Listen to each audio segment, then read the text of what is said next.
We're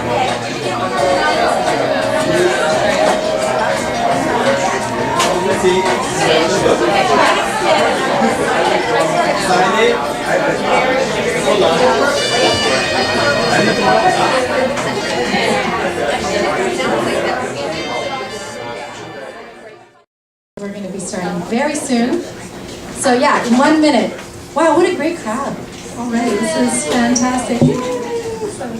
Yeah, so grab a drink and then we're going to start in a minute. Welcome to the Same Sky Cafe, travel readings by Debbie and friends. So this is, wow, what a great crowd. It's funny because my friend Sandra here and my husband Edouard in the back, 2 months ago we thought, well, maybe we'll have 20 people and maybe it'll just be us in the audience. So great to see all these like new faces and all these old friends that have come to enjoy this wonderful evening. So thank you so much for coming. We have a great lineup of presenters tonight. So not only are we going to have some travel bloggers come up and share some of their readings, but we're also going to have a photographer that is coming up to share some of her images up on the screen here, which is fabulous. We're also going to do a panel discussion on travel reading. You know, my husband and I went to a reading in Brooklyn several months ago, and it was just so boring. It was just like one person coming up after another doing these readings, and I thought, you know, if I ever do a reading, I want it to be interesting. So it's interactive tonight. So not only are we going to have readings, but we're also going to have a panel discussion on very good questions about why we travel. We're also going to have a very special character named Mom Wong, who is going to come up here and share her introspective yet comical ideas about what it's like to immigrate to Canada and raise her daughters. And the monologue is called, "Why is my daughter so white?" So it'll be interesting. And funny enough, I'm Canadian, I'm Chinese Canadian. I was born and raised in Vancouver, and I've been living here in New York for 14 years, long time. But when I was growing up, my mom used to say to me, "Oh, you're such a banana. You're such a banana. You know, yellow on the outside, white on the inside." And we used to joke about this. So we'll be talking a little bit about that in the Mom monologue. So one of the main reasons why I wanted all of us to come together is because there is that wonderful, elusive topic of travel. So I love traveling. And I enjoy it. I actually travel a lot for work, you know, which is great. So it's always good. But for the most part, I really like traveling because I think it really takes me away from my element and experience something new. And I think all of us in this room, if you weren't interested in traveling, you wouldn't be here. So that's one of the main reasons why I brought all of us together, so that we could explore the world of travel and culture and to be able to share that as a bigger vision for all of us. So maybe it would inspire you to travel to some remote place later on this year. And one last thing I want to say before we head into our readings is I'm very excited to share that around 3 months ago, I recently published my travel memoir, The Same Sky. And hence the name, The Same Sky Cafe. No coincidence there, right? But yes. So, excited to share that because, you know, that was something that it took me 10 years to write the book, and I was really excited to release that. So today I'm very excited to share a couple readings from my book, you know, and share that also with you, okay? So, any questions or comments before we jump in? Yeah? All right. What I'd like to do is I'd like to share with you something interesting. The other day someone said to me, why Tibet? And actually that's where my travel memoir started. I went to Tibet, Laos, and Cambodia. And so people were like, why would you go to Tibet? You know? And it's funny because actually Tibet is a pretty far-flung place. I mean, it takes forever to get there. It takes 2 days to fly there, and then you gotta get a visa, and you know, it's just a real big hassle. But once you're there, it's just a beautiful, beautiful place. So what I want to do is I'm going to read a short passage, actually, from my book, where this came from, the curiosity for Tibet or anywhere, and how this transformed in me, you know, my need to continue to travel. Okay, so this is just a short excerpt about that. My first stop would be Tibet. My curiosity about this lovely place went way back. As a kid, I was an avid stamp collector, and I remember scouring the globe for this obscure place, Tibet, that didn't even have its own stamps. Every other country had its own. Because they're part of China, my dad shrugged and went back to mowing the lawn, the air thick with the smell of grass and new spring. As I pulled up weeds with my small fists, I was determined to get to the bottom of it. How strange, even odder, that their leader, the Dalai Lama, with these big, thick, dark glasses and his kind, warming face that reminded me of hot soup on a rainy day, wouldn't go back to Tibet. He seemed to travel a lot, but just never went home. I learned years later that the Dalai Lama's life had been threatened, and he had fled his homeland to escape the Chinese occupation. I couldn't imagine another country invading Canada and our Prime Minister having to escape or be killed. Then I hit my teenage years and forgot about faraway countries that had no stamps and a homeless leader, and I concentrated on school, boys, and why my body was changing so much. It wasn't until after my university days that a BBC documentary about Tibet awakened my desire to travel there again. As my eyes followed the procession of Tibetan monks trailing the prayer wheel circuit, I thought, I have to go there one day. Everything seemed so peaceful. The way the colorful prayer flags decorated the exterior of temples and mountain passes, like ribbons on presents. The way the saffron robes graced the creaking floors of wooden temples, while the low, soothing sounds of Tibetan trumpets echoed in hallways. This isolated place, tucked away in the Himalayan mountains, where McDonald's and Coca-Cola hadn't penetrated, fascinated me. There would be no Starbucks in every corner, no ads constantly flashing in my face, or at least I didn't think so. I wanted to experience that seclusion, to let my fingers run down the walls of temples where only my footsteps could be heard padding up and down the stairs. My curiosity for Tibet never left me, but it would be many years before I would travel near that region. Not only was it difficult to get there, but Tibet had been closed to tourists for many years. Instead, shortly after university, I traveled to other places in Asia, including Vietnam, Malaysia, and the Philippines. But now that I was at Tibet's doorstep, having lived in nearby Beijing, and with the Chinese government encouraging tourism, it was time. And then there was the lure of Mount Everest, its first base camp by the border between Tibet and Nepal. Imagine standing at the foot of the highest mountain on earth. Throughout high school, I had read fascinating stories of those who succeeded and many who perished climbing to the formidable peak, the ground littered over the years with their frozen corpses. I could go anywhere after that. Thailand with its beautiful beaches, Burma with its hundreds of abandoned Buddhist temples dotting the landscape, Cambodia's Angkor Wat temples. I wanted to cruise down an unknown street and try a different concoction of food every day, to get lost in a crowd, to be nameless, to relish the transience of meeting others who didn't care about knowing my past or belonging to my future. I wanted the here and now, the freedom to be engaged in the moment. So I wanted to share that. Thank you. I wanted to share that because I think the beauty of traveling is being able to go somewhere and you could be this nameless person.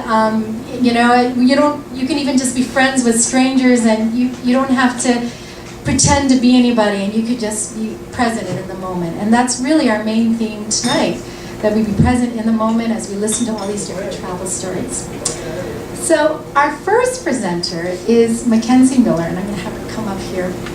Now, guys, it was interesting because I used social media for the first time this past year, and I actually met Mackenzie on Twitter.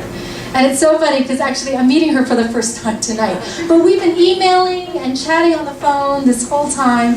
And that's the beauty of not only traveling, but social media opens up so much. And actually, I got to tell you, Twitter and Facebook have been one of my best friends in terms of meeting other people. So Mackenzie's going to share a brief piece about her travels, and I hope that all of you will enjoy that. And what's nice is that Mackenzie is a very young traveler, and she's seen so much already, and it's just fascinating that our young people are out there traveling. So let's give a hand to Mackenzie.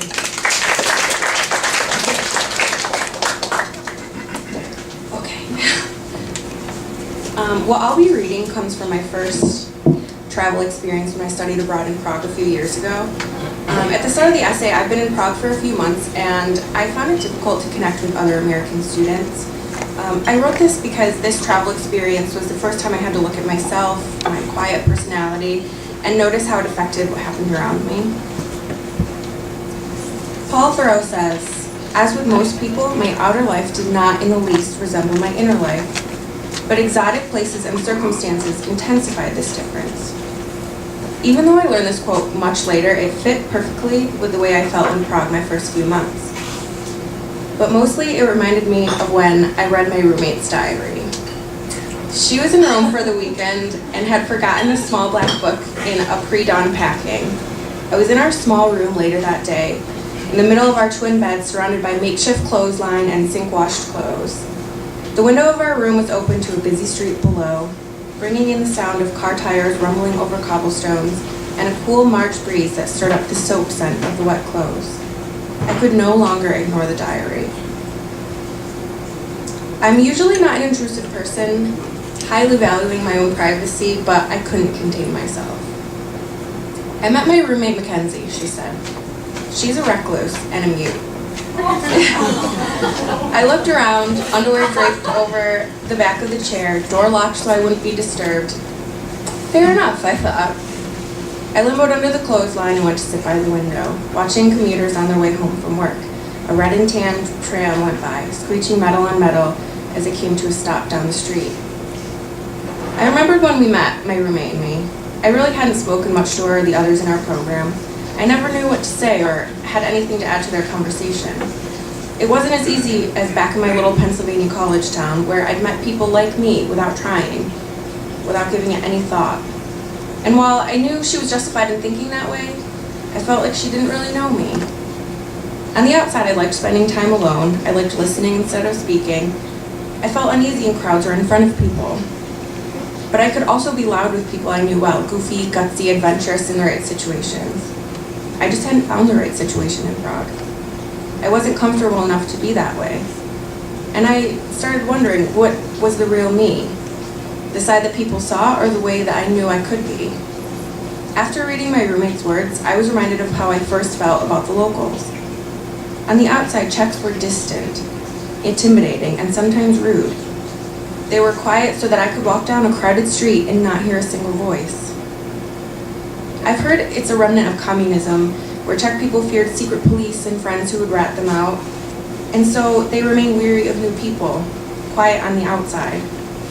But soon, I'd started speaking to the Czechs. I'd been going to the same grocery stores and shops in my neighborhood, and the women who had first been quiet and distant, throwing my soup, bread, and cheese across the scanner, they started speaking to me, smiling at me, making small conversations in Czech and English. And they helped me pack my groceries. One man even started playing games with me, speaking Czech quickly to see if I could understand his words, before slowly speaking English, smiling at me with a big grin across his face as if we were playing a game. They needed time to warm to me, trust me even. And while I really liked that when we finally did speak, it was because we had something to say, not because we were just filling the silence. I saw that it was isolating, infuriating even, to find friendships with these people. And again, I wondered about the difference between what we see in people when we first meet them and what we come to know later. If I had gone to that man's shop just once, I would have thought him rude. But after weeks of visiting, he was quite funny, friendly, and warm. So I wondered what kind of person he really was. For me, I thought my true self was on the inside. I'm very brave. I plan trips, think of grand schemes, and agree to readings. But on the outside, I could be what my roommate called a recluse and a mute. And while I'd always been accomplishing what my inside wanted me to, not letting my scared outside stop me too much, I saw that my outside kept me from easily making friends in Prague. It made me feel isolated and a little weird. And my roommate, in her eloquent and very direct way, helped me see that while I'm not a recluse and I'm not a mute, it doesn't help to show people those tendencies. While I'm still quiet, I'm consistently making sure that I'm not like the Czechs I'd felt connected to at first. I wanted to make friends more quickly than months at a time. I don't want to seem reclusive or mute. And at first, it seemed strange. But now, after traveling and meeting new people, I'm just showing who I really am, matching the outside to my inside. Thanks.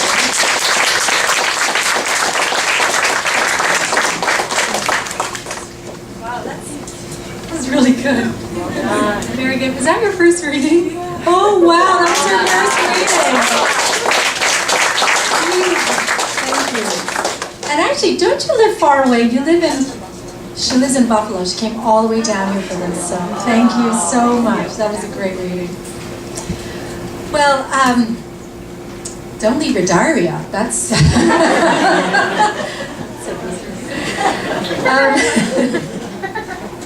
So many, many years ago, before I came here to New York, I was living as an expat in Beijing, China.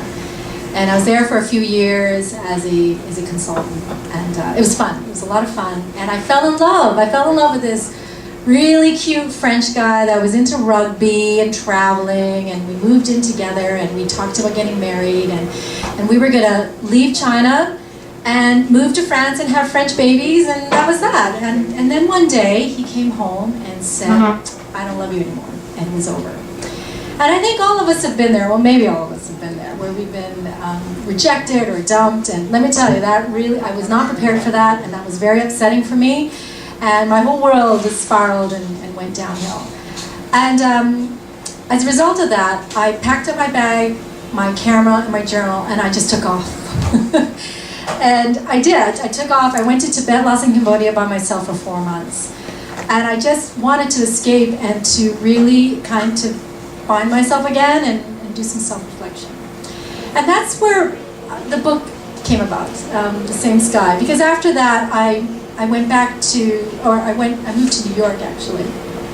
And I wrote this story because I found that when I was traveling, even though in the back of my mind was this breakup that was just awful and haunting and everything, it was actually really encouraging that people I met along the way were just wonderful. Like people that have experienced far worse than me.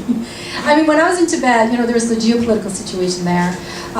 In Laos, with the war, with the leftover war with Vietnam, I mean, just awful things. And people's resilience and their heartfelt exchanges with me helped me move forward and heal again. And I rediscovered a strength in me that I never knew before. And that's really what the book is about. I wrote it mainly for anyone who has gone through any calamity of the heart, any kind of breakup, or even if you lost your job or whatever, and you decide to go traveling, if you open up your heart to others and that you get a chance to experience that, then you're well on your way to feeling a lot better about yourself. So this next piece I'm going to share with you is probably one of the most powerful conversations I've ever had with someone in my life. Like I said, I met people who experienced far greater pain than I have. And this woman that I met in Laos, she was a hostel owner, and so I was staying in her hostel. And I wanted to talk to her because she seemed really interesting. She was roughly around my age, no, probably a bit older, and I wanted to talk to her about what she thought about the war. Now, keep in mind that it was a secret war. During the Vietnam War, there were a lot of Vietnamese soldiers that went across the border into Laos, and as a result, the bombs also dropped on Laos. And Laos being a quote-unquote neutral country. And so a lot of people in Laos had died, and no one really ever talks about it. No one ever really, really recognized the fact that Laos had suffered through so much. So what I'm going to share with you is a conversation I had with a woman in Laos that shared about her experience, growing up with the war. Back in the lobby of the hostel, Anne, the owner, was sweeping like a pirouette, gracing the room with her broom. I was wondering if we could talk, I said. She didn't seem surprised. Instead, she carefully placed her broom in the corner, pulled up a couple of stools to the table, and plunked 2 teacups down. I would have been the first to start, but her pensiveness, the way her gaze concentrated on the blank wall behind me, showed me that she already knew my questions. It was a secret war in Laos from 1964 to 1973 that had raged all throughout the country, occupied by the Americans and Vietnamese at the cost of thousands of innocent lives. Even though Laos was technically a neutral state, The Vietnamese stayed anyway and took over the eastern part of Laos along the infamous Ho Chi Minh Trail. And for many years, the Americans dropped bombs to stop the spread of communism in and around the Ho Chi Minh Trail. Not many knew about Laos and their unwanted role in it. She began in her broken English. Many people come, then many people leave. Laos is a beautiful country, I know, but to understand the country, must ask questions. Without taking her eyes off of me, she reached for the teapot and poured the hot liquid into my cup and then hers. Tell me, I asked, how your people are dealing with the war. She nodded. Leaning back, she let her hair bun out and then twisted it back up, her movement swift and graceful. The war finished many years ago, but war is still in life, everywhere. It's so bad. Like the bombs left over from the war. People from the outside come clean up, but still so many bombs left under the dirt. She then described how every day accidents occurred. People lost limbs, sometimes both legs or their lives. I'm so sorry to hear this, I said. It happens. That's war, life, she said a little indifferently. But the pain from the memories ran deep in her dark brown eyes. Although we were only a decade apart in age, our worlds could not be any more different. I had grown up in safe Vancouver without even a taste of war, which Anne had experienced nothing but. How do you manage to deal with your grief, I asked. Anne filled my teacup again and I wrapped my fingers around the porcelain, waiting for her answer. Then she slowly raised her cup in her hand, like this, to talk. It must be hard to forgive the people, the countries that invaded and occupied Laos, I said. To me, if someone says, I'm sorry, it means nothing, she said. Nothing to me. To forgive doesn't mean war never happened. So you must talk. It's the only way to remember, to learn, for peace in here. Her right hand tapped the left side of her chest.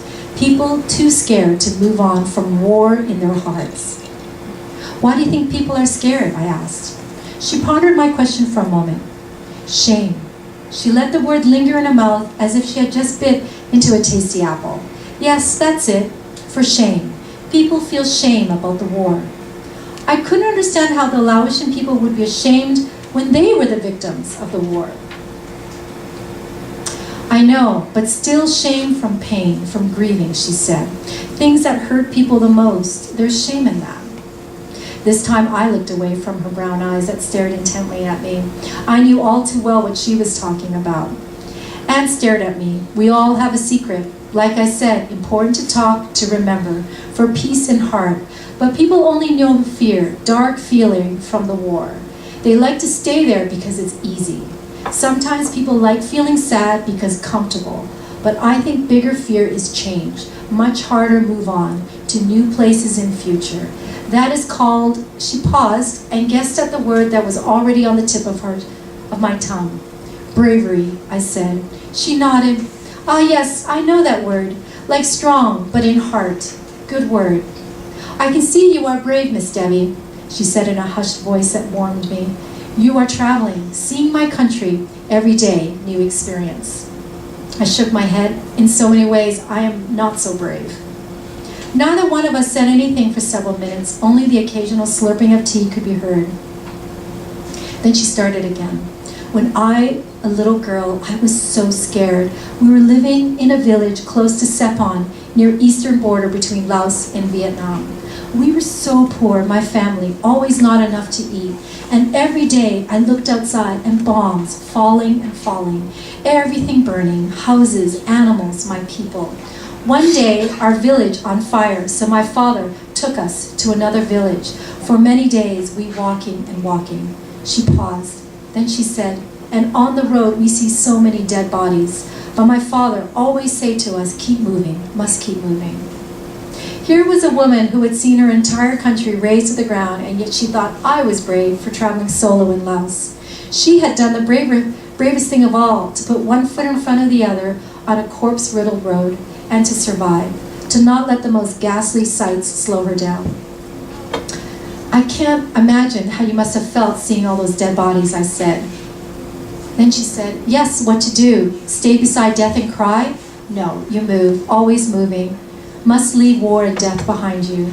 She sighed her long breath coming deep from her belly, and she set her teacup down for the last time. She didn't say any more about it. I prompted her to continue, but she was silent. I knew I had gone as far as I could with her about the war. She lit a candle, placed it in a metal holder, and then gave it to me, her palms encircling my own. "Good luck to you," she said. "I enjoyed our talk. My country suffered so much during the war. I'm lucky to be alive. Live your life." Bowing my head out of respect, I clasped my hands together and she reciprocated. When I lifted my head, she had already crossed the room, the long back panel of her silk dress swirling behind her.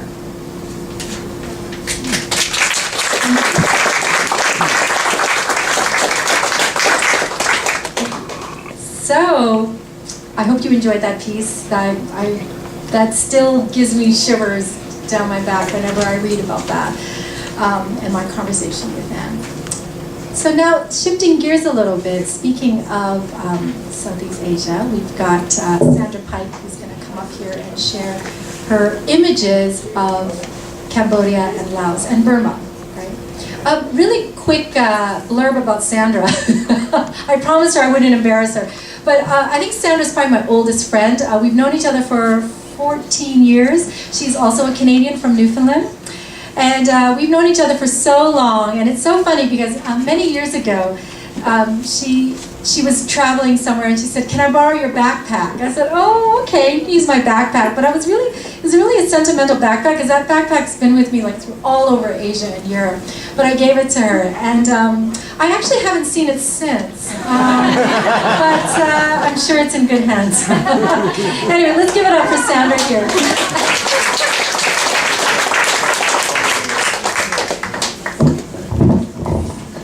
Hi everybody, thanks for the introduction, Debbie. It's interesting because Debbie always preceded me by a couple of years easily before I went to these countries. And it's true, before I went to Burma, I sat down with her, borrowed her backpack and her guidebook.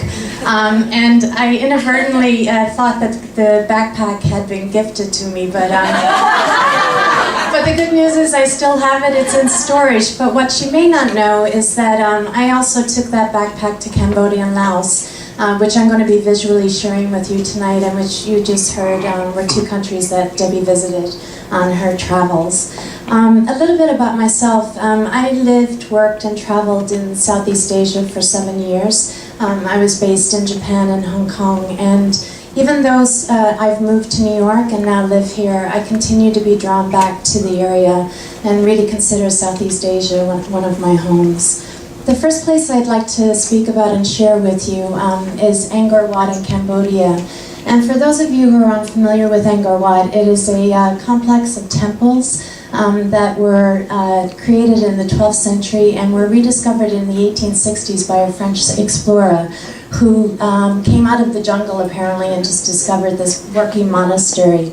The reason why I went is that I had always heard, I read actually, that you should savor your first approach into the causeway of Angkor Wat because you'll experience a feeling that will be rarely felt again. And I have to say, I was skeptical at first because there are so many tourists at Angkor Wat, but when you do come into the initial causeway, you are struck with the majesty and the immensity and the spirituality of these structures of all these temples that are around you. Angkor Wat was built to mimic a mountain range, and these are the 5 peaks, and it is crazy, but walking through Angkor Wat is really like experiencing walking over a mountain because you go up and down and through and under archways and terraces. And the idea of Angkor Wat is that when you get up to the next level, you're higher than where you just came from.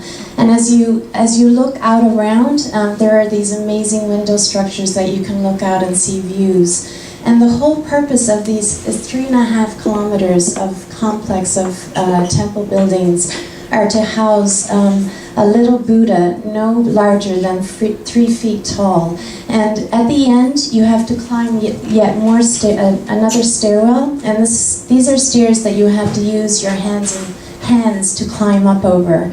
And you also have to get past my sister who's sitting there, but she's long left, so you should have no trouble. But when you arrive at the top, like I mentioned, you approach the Buddha counterclockwise, And he's surrounded by all these beautiful bas-reliefs that adorn the entire complex of Angkor Wat.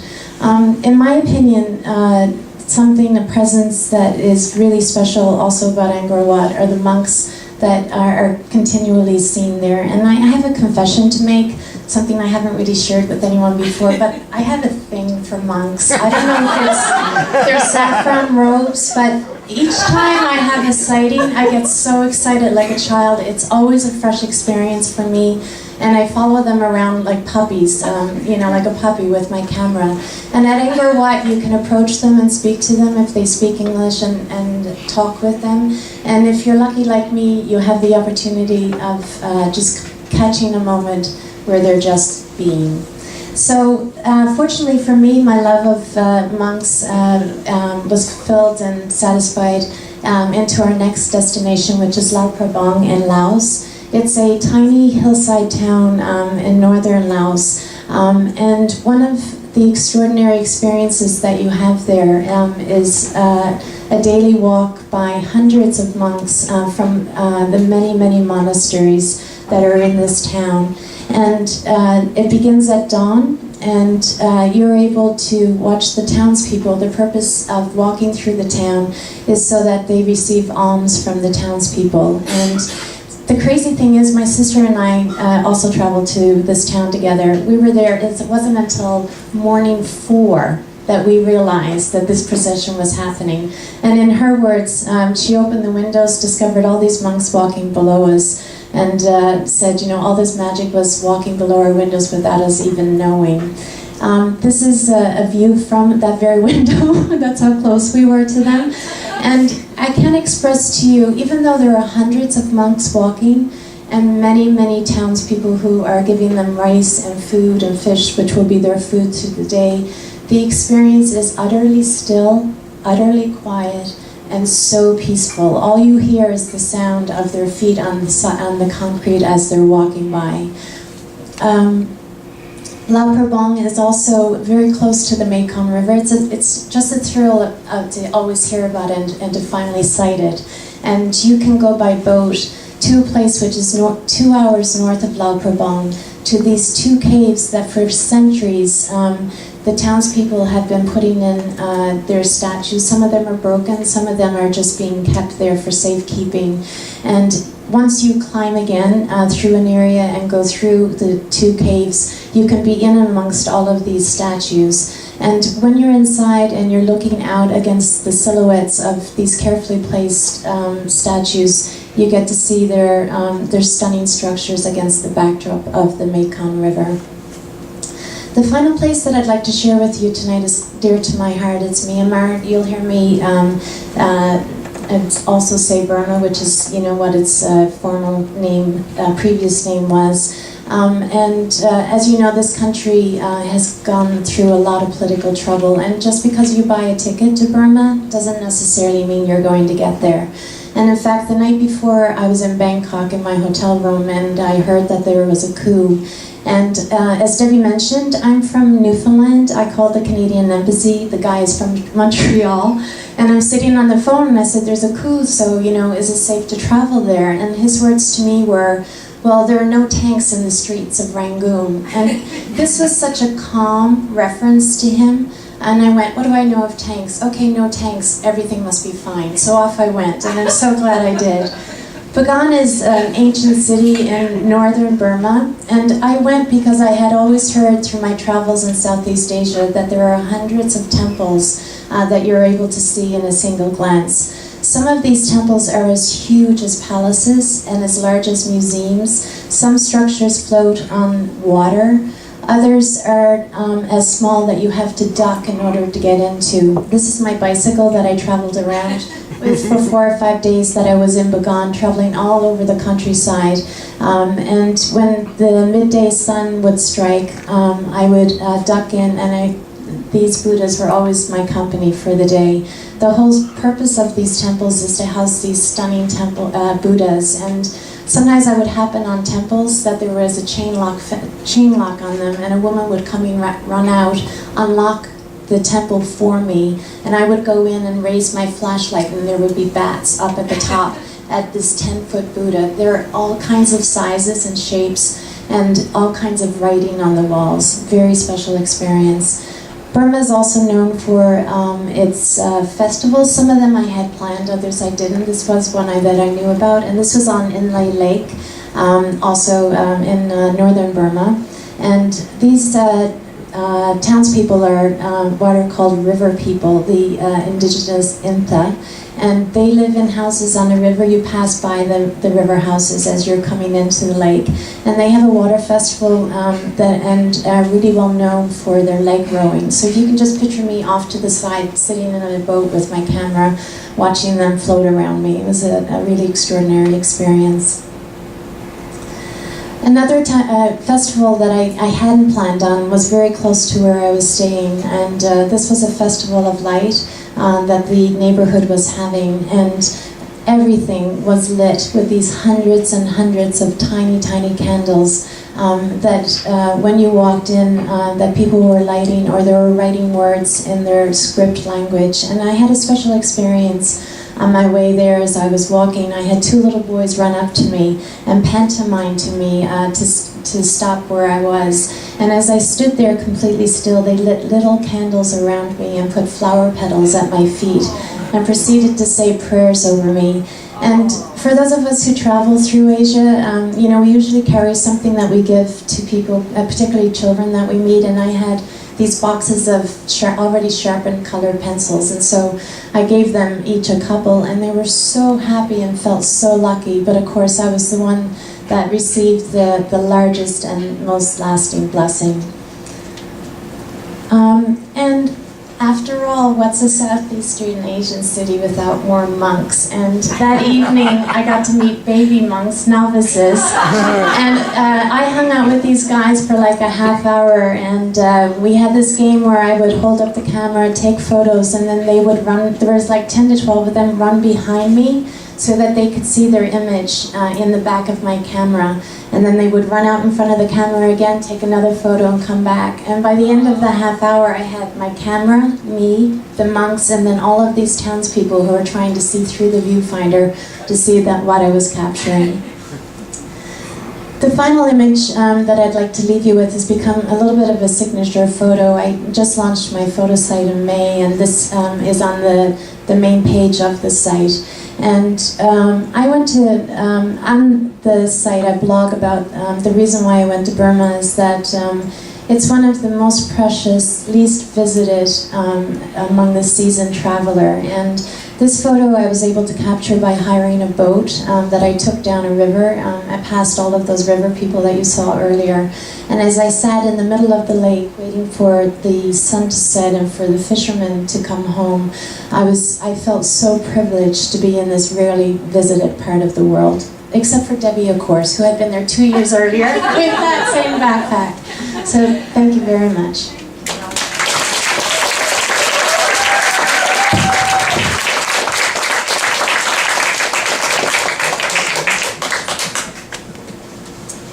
Wow, that's amazing. You know, okay, I've been to Burma, but you know, that was a really nice revisiting of memories. So thank you, Sandra. Those are beautiful. Really appreciate it. Okay, so you've gotten a little taste of some photography, and maybe you're dying to go to Laos and Cambodia and Burma, and of course, you know, beyond this this reading, this cafe, you're always welcome to contact Sandra or myself if you ever want to talk about traveling to Southeast Asia. We're more than happy to. Okay, shifting gears a little bit, I thought we would go back to Tibet. How many of you have been to Tibet? Raise your hand. Anybody? Yeah. Great. Oh, great. Great. Sound guys been to Tibet. Anyone? Okay. Broadcast journalist. Oh, great. Okay. Wow. I never knew. Well, if you've never been to Tibet, I have to say it is a pretty special place. And one of the nicest things about Tibet is that you could go there and talk to the monks, and talk to the nuns or anybody that's in the market, and they're just lovely. You know, they open up their hearts to you. I mean, keep in mind that this is an occupied country. And I look Chinese, so when people see me, they're not sure if I'm from mainland China or I'm a foreigner.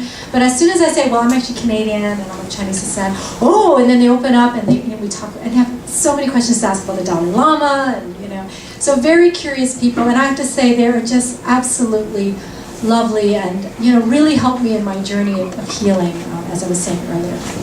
Now, the flip side of traveling is when things go wrong, right?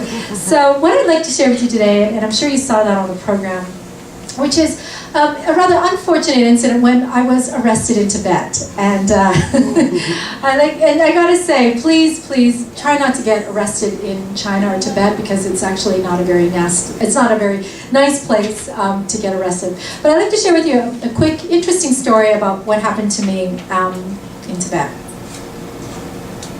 This can't be happening. It was so ridiculous that I almost burst out laughing. But I didn't think the stern Chinese policeman with his rifle leaning against the coffee-stained wall would have really appreciated that. He studied my face for a minute, took an impatient breath, and said in perfect, crisp English, "I'm going to ask you one more time. Why did you come here knowing your visa would run out?" I tore my eyes away from his unsympathetic eyes and looked around the dirty, cold room of the Shigatse police station. I shook my head in disbelief that the police was grilling me when only an hour ago I was with my friends in the Land Cruiser anticipating our next stop. I rubbed my hands nervously together, sat up straighter, and told him the whole story to him. How I honest to God didn't intend to create any problems, how I was delayed in Lhasa because I wasn't feeling well from the altitude, how I want nothing more than to finish my time in Tibet before moving on to Nepal. Even before I finished, he began shuffling his papers around, perhaps to distract me, perhaps to inadvertently send the message to me that it didn't matter what I had to say about my pathetic situation. He suddenly became engrossed with a piece of lint stuck to the sleeve of his crisp green uniform. A minute of silence drifted by when I heard his stomach rumble. He leaned back to straighten his already perfectly straightened uniform and glanced at his cold noodles, and then at me.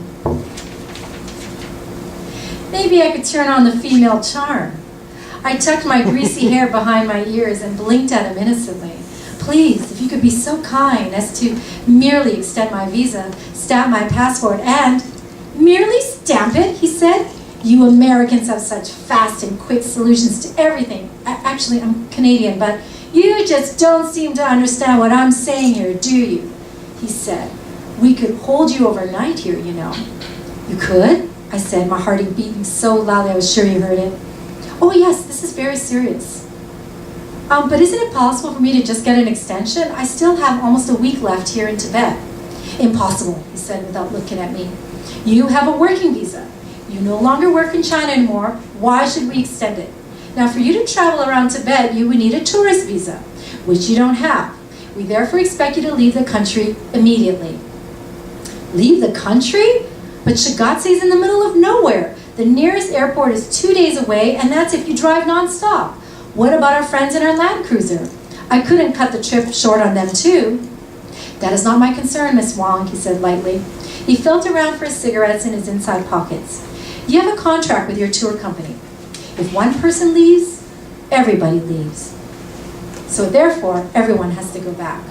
Please, I begged, this is a little unfair that... Unfair, he said. May I remind you that you knew damn well your visa was to expire so soon. And yet you took a chance anyway to overextend your visit, thinking that you could walk away with no fines and consequences. This is the People's Republic of China, and we take these types of intentional mistakes very seriously. I shrank back, shoulders slumped like a child in trouble. And I just wanted to hide under his desk and never come out. The policeman turned to me and sternly said, Miss Wong, I will say this once again, you must leave the country now. Case closed. Go home. He got up to leave with such force that the instant noodles bowl tilted. Soup spilled all over his desk. Clean this up, he barked at his assistant in the next room, and then he disappeared. I remained hunkered in my chair. Go home? Where was home? Canada? China? The smell of my mom's rice soup simmering in the kitchen in Vancouver. The sound of vendors bellowing out the morning prices in the open markets in Beijing. My face felt hot, my heart was beating fast. My stomach churned from what just happened. I wish I hadn't done the daring, the braver choice of traveling. Back at the hotel, after I broke the news to my friends that we were to either leave or spend a night in jail, everyone became quiet. "I'm so sorry," I repeated again, but nobody heard me as my friends solemnly walked upstairs to their rooms as if in a funeral procession. I felt absolutely terrible, so guilty. The worst has happened and it was my fault. There wasn't much to pack because we had only been in Shigatse for such a short time. I stayed behind in the lobby on the couch and fanned the pages of my passport, the breeze fanning my flushed cheeks. What a mess. "Hey," said a voice from across the room. It came from a short, scrawny Tibetan man with a dark blue blazer from behind the front desk. I didn't recognize him. "Why no visa?" he asked in English. "I did have a visa," I said, "a work one, but it expires tomorrow, so we all have to go," I mumbled. "What did the police say?" he asked inquisitively. I crossed my arms and glanced outside at the bright sunlight that didn't match my solemn mood. "That we all have to leave." My sandals dragged across the linoleum floor. Upon closer view, his diminutive frame and beady eyes reminded me of a nerd working behind a library desk. He rolled his eyes up to the ceiling and bellowed out in laughter, "You don't have visa because you not talk right with police." He shook his head, tisking away under his breath. "Simple, you not talk money." Then he turned around and poured hot water into his teacup, the rising steam fogging up his glasses, and I couldn't see his eyes anymore. "Bribe?" I slowly said, barely forming the consonants as the idea began to sink in. "Of course," he said. "How much you give him?" "Well, nothing, and no visa, finished," he exclaimed, while clapping his dirty hands together loudly and then wiping them clean on his pants. He was right. No wonder the immigration officers ushered me into an office and shut the door. Why had the conversation dragged on as long as it did? The policeman wasn't interested in my excuses because he was waiting for me to give him something in return. "How much you have?" the man said from behind the counter. How much should I give? I was catching on quickly now. The clock above said 3 o'clock, which meant that if I didn't get my visa within the next hour, it would close for the weekend until the following Monday. I had to act fast. He lowered his voice in an urgent whisper, motioned for me to come closer, and said, "Give me 1,500 RMB, which is $200. I shook my head. The amount was ridiculous. "Oh yeah? How about 800? He said. I masked my shock at how fast the price dropped by 50%. Finally, I said, 600 RMB, and that's that. He nodded eagerly and took my wad of cash while slipping a couple of bills into his inside pocket. He grabbed my passport and put up a sign. "Now no vacant. Wait here, I'm back soon." "You better come back," I said. "Everything, my fate, my friend's destiny, and my passport was in your hands." It was 4:15, more than an hour after I had given the hotel clerk my money and passport. Where the hell was he? The door suddenly creaked open. It was him. He stumbled in, one hand perched on the wall for balance, while the other on his knee. He was bent over, trying to catch his breath, beads of sweat dropping like rain on the floor. "Look," he said, and gestured at my passport hidden in my money belt. I reached in for the passport, which flipped naturally to the page of my working visa. My hands clutched the little book nervously as I searched for any new stamps, for anything different. Just then, I heard my friend's voice outside, and I knew they were coming back. With my passport in hand, I swung open the door and ran out to greet their weary faces with the good news of my new visa.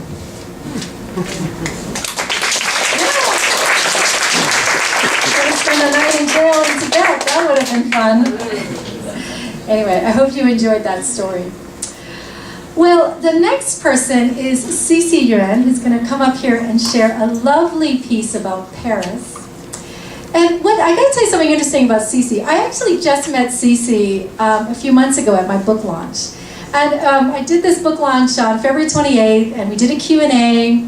And there were all these people, and it was, and I was really nervous. And so during the Q&A, we opened up to the audience. Does anyone have any questions?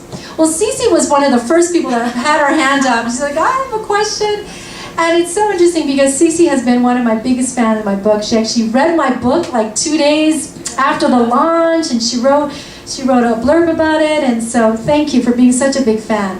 And as I discovered, Cici, I thought I was a loud person. Oh my God, she's even louder than me. So I think she's a fabulous, outgoing person, and I'm so excited that she's going to come up here and share a story. So let's give it up for Cece.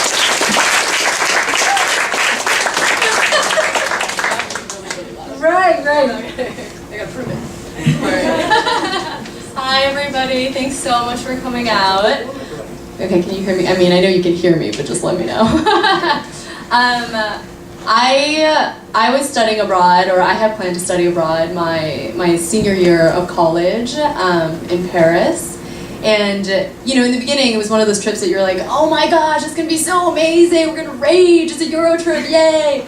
But then, before I left, I had been in a relationship that, you know, really seemed awesome. He was everything I wanted. He's perfect on paper, you know, blonde, blue-eyed, smart, all the good stuff. But then it turned out that he was actually, the entire time we were together, he was dating my friend. Not like a really good friend, obviously, but, you know, like a friend of a friend. And neither of us had any idea that was happening. And, you know, we'd like be at the same parties, and he'd just be like, you know, creeping, like TLC style, like, you know, behind closed doors. So that wasn't so good, but, you know, and interestingly enough, actually, they were in a long distance relationship while she was in Paris. So she turned out to be an awesome girl, we're all cool, everybody's happy, but, you know, it was definitely an interesting situation, and I went into Paris just being like, what the heck happened? So that's where my story starts off. Okay, back home in Boston, there had been a boy, a modern-day Adonis, with brains to match. It was the first time a boy like him ever wanted someone like me. I was an ugly duckling, in awe of his grandeur, majesty, and perfectly plumed wings. Adonis had been exiled by many of his former friends and lovers, thanks to his all-consuming habit of drink. I loved him anyway. I loved his hands, the one that intertwined with mine at dawn, the same ones that traveled up someone else's dress at dusk. When the truth was delivered by a friend of a friend, not him, a friend of a friend, it hit like a car accident, sudden and all at once. I was lonely when I arrived at Paris on a cold August morning. But the wine was warm and plenty, and my mantra became, you're in friggin' Paris, you know, enjoy it. It's the mecca of chic. Stop thinking about him. Repeat. But it's like me telling you not to think about the color red. Don't think about the color red. See? Doesn't work. So I decided, you know, let me try to throw myself into new foods, new things, trying out new experiences. The girls convinced me to go to a gay night at a club called Le Douche Bang. What could possibly go wrong at a club called Le Douche Bang? The club was empty, so it was just us 4 girls and some half-asleep guy in the corner. Shots! Carolyn sounded the emergency bell. 10 shots later, we just want to dance! So we owned that place. You know, we threw our coats, our scarves, our bags. We tossed them all on these really nice leather seats, actually really similar to what we're sitting on now. You know, the lights, they really made us forget for a moment. You know, we were invincible, we were dancing, we were having fun. You know, I didn't have to worry about the Adonis-like boy, or his broad shoulders, or his soft hands, or his hands grazing some other girl's knees. The rush passed when I really needed to pee. So I went to get my purse, and I dug through all the coats, all the bags, where is it? Well, it was gone. I could not find it anywhere. So I had my Metro card, my student ID, my cash, my keys, like pretty much everything that a person needs to survive in a foreign country. And I brought it all with me, of course, to, you know, Le Douche Bang. So it just really, you know, it definitely hit me because I was like, oh my gosh, behind my back again, the second I looked away, you know, someone had once again taken something important from me. And the bouncers started grilling me, you know, they were like, who is it, tell us who it is. And they were actually like pretty seriously racist, you know, they kept asking me, they were like, was he Arab? You know, did he look Arab? Are you sure he's not Arab? I'm like, no, people, no. Dang. I don't know who it was. I just knew that someone there had taken it. So I went into, you know, WWND mode, which is what I consider, what would Nancy Drew do mode. So I'm like, she looked for suspects, maybe, I don't think it was the girls, I don't think it was the bouncers, and the only guy left was that random guy sitting in the corner. Wait a minute, that random guy sitting in the corner, he's been there that entire time? So I called my friend over, Carolyn, hey Carolyn, can you check the men's room? And she was a little tipsy, so she agreed to just go without any questions. The trash, I called over to her, check the trash. Carolyn was a really good friend. 10 minutes later, she emerged with my purse, but it was empty. I was pretty certain the random guy had taken it at this point. I told the bouncers what happened, and they actually walked right over to the guy, lifted him by both arms, and just took him into some back room and shut the curtain. Are they gonna kill him? Carolyn said. I hope not. He has all my stuff. The curtains finally opened, and one of the bouncers walked towards me. So I don't know if any of you guys watch Game of Thrones, which is like an epic show, so definitely check it out.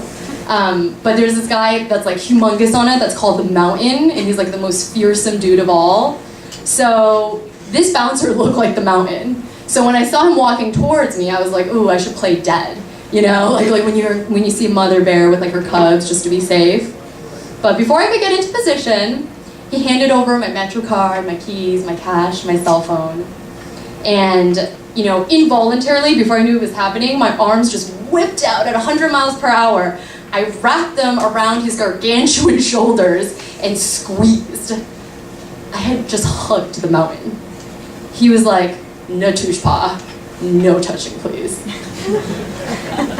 So, I read the Lonely Planet Guide to avoiding pickpockets before and after I actually went and experienced this lovely experience. And I quote, they said, never travel with anything that you cannot bear to lose. So in retrospect, I'm sure it would have been fine if the thief stole all my things, stuff is just stuff, right? But, I think the more important thing is that we've all had our wallets stolen, we've all had our love stolen, we've all had our trust stolen. And, I lost all three of them when I was studying abroad. Yes. And, sometimes, and this is just, what I think, but I really, you have friends and amazing friends and family. They're always giving you advice and, this is a good idea. Don't do this. Be careful of that. From even the day that you're born, right? But I really think that you don't know what's right or even like what's truly yours until you go to a strange country and just live it. And I would definitely encourage everyone here to travel light. Thank you.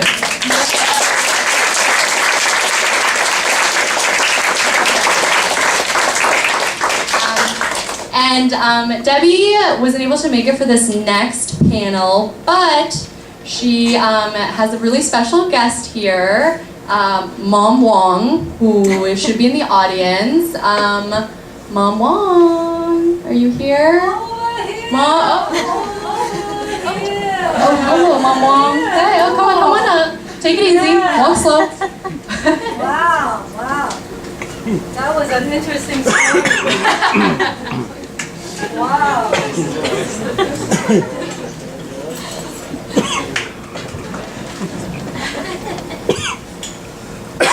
So many people. Wow, so many people. Maybe you hear I tell good story. So you come to my home. Welcome to my kitchen.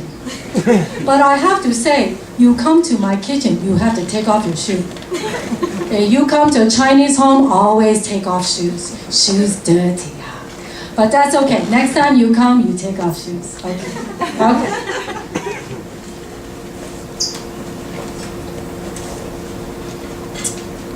Welcome to my kitchen.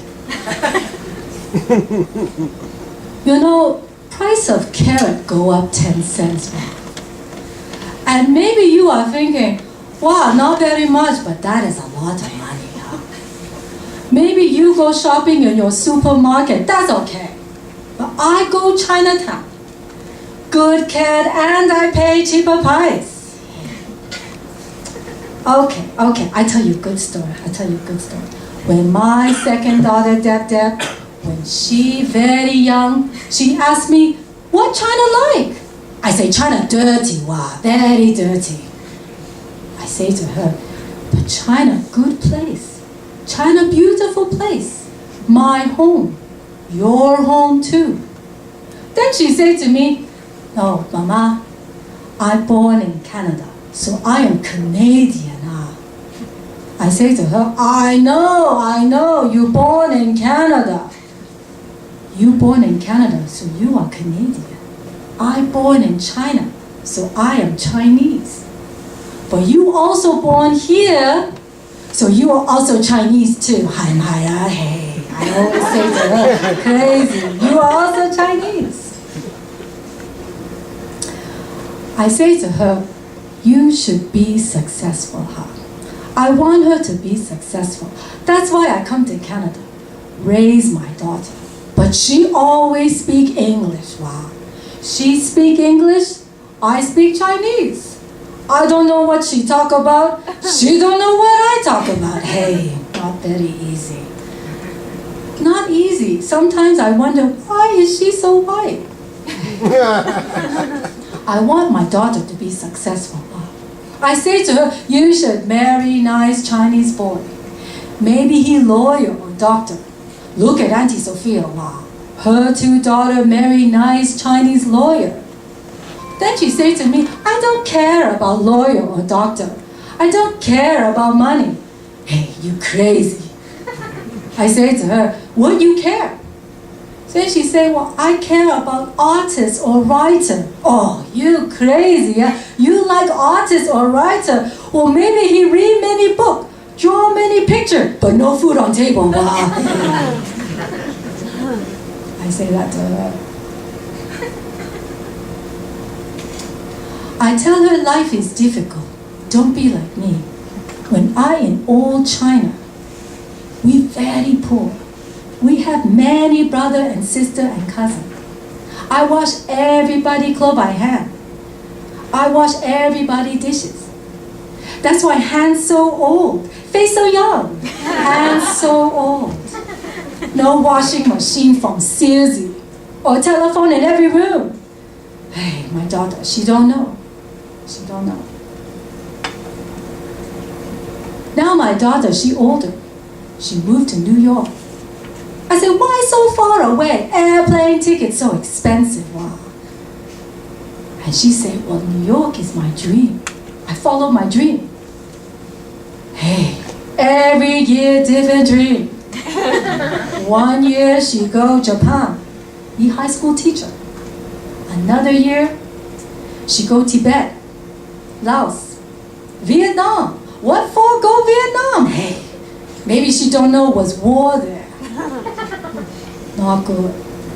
My crazy second daughter, always dreaming, always dreaming. Sometimes dreaming not good.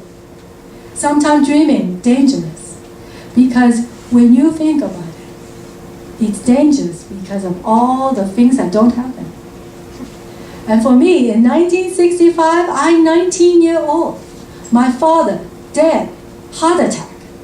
We so sad. Then everybody say to me, you should marry nice Chinese man. Let man take care of you. You should marry that man. He go Canada. He not rich, he not handsome, but he go Canada. Then everybody say to me, Canada's so nice. Lots of money, good job. So I go, follow my dream. Hey, Canada. Wow, very difficult, wow. My English not very good. Finding job very difficult. I work 14 hours a day washing dishes in restaurant. And we were so poor. And I also pregnant with my oldest daughter. Hey, life in Canada, same life in China. I still washing. Sometimes dreaming, not so good. Ring, ring, ring. Wait. Hi, Mom. Oh, it's not working. Hello. Hi, Mom. It's Deb. What are you doing? Nothing. Bored, waiting for you to call. Oh, well, everything's fine with me. Okay, I get that. No, wait, I want to talk to you. About what? Did you eat dinner? It's 4 o'clock in the afternoon. It's too early to eat. Take shower? Yes. Have enough money pay for bill? Yep. Okay, I get that. No, hold on. Let's talk. How are you? Same. Everything the same. I bought new jacket at Gap. What does it look like? Red color, but pocket zipper not good. What's not good? Pocket zipper, lie, Lena. Oh, the zipper. Why would you get a jacket that has a broken pocket zipper? 20% off, wow. Yeah, but you can't use the pockets. What for? I don't know, to put things in, like your keys, your money. You crazy, Never put money in pocket. Bad man take or money fall out. No wonder you never have money, Mom, I want to talk to you about a very exciting thing I'm doing. Money never in pocket. Okay.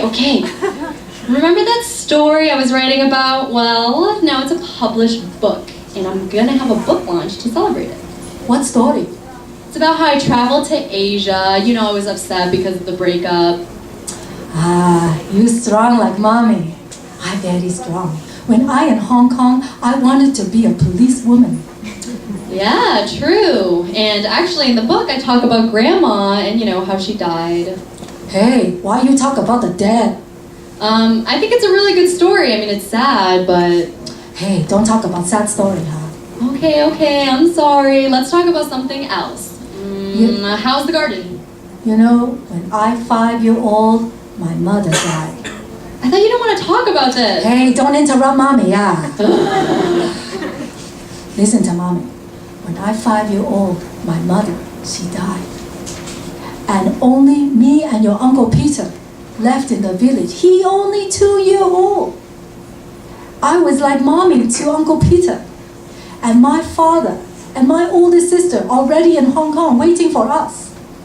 But at that time, China very bad. Borders closed. We could not go to Hong Kong. So for 1 year, your Uncle Peter and I, we begging for food. We knock on every door, door to door, begging for food for 1 year. Hey, mo gong, very sad, very sad. I'm sorry that happened to you. I mean, I really can't imagine. That's okay. Happened long time ago. When things like that happen, they make you stronger. Look at your mommy, When I get upset, I keep going. Okay, well, that's nice about you. The name of my book is called The Same Sky. Oh, good title. Remember when I used to ask you if the sky is the same in Canada as it is in China? Haya.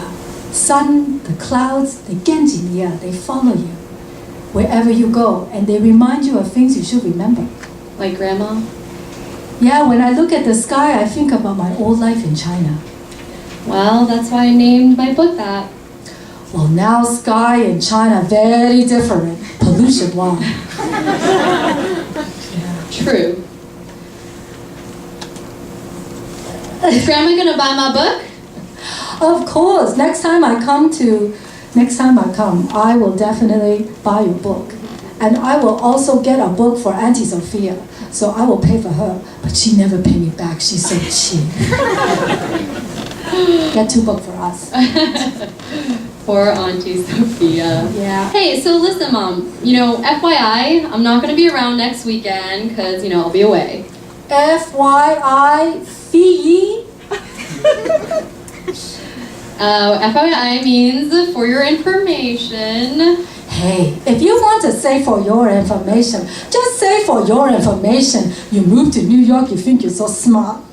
Okay, Mom. Okay, you take good care of yourself, all right? Make sure money in wallet, never in pocket, okay? Make sure you eat lots of spinach, okay? Okay? Okay, I'll talk to you Alright. later. Okay, make sure you save money, okay? All right, okay. Okay, gotta go. All right, talk to you later. Okay, I gotta go. Okay. Hey.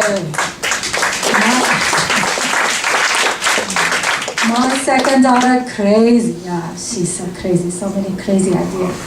But my second daughter, she like me. She try very hard. And I always say to her, you trying, very important. No trying, no life, finish. 49 years ago, I go to Canada. I raised my daughter in Canada. And maybe dream not perfect, but I'm here now. Every Saturday, I play mahjong with my friends. I sometimes have yum cha. We have dim sum with each other. I also read Chinese newspaper. I like my boss. He gay, but that's okay. That's okay. And my mortgagee finished up. So life is pretty good. Okay, I go now. I go buy more vegetable in Chinatown. You know why I go to Chinatown so much? Remind me of China. And China, very beautiful place, my home. Thank you very much for listening to my story. Thank you. And next time you come to my home, I will tell you more story about my life. But next time you come, you have to take off your shoes. Okay? When you come Chinese home, you always take off shoes. Okay? All right. Okay. Thank you very much.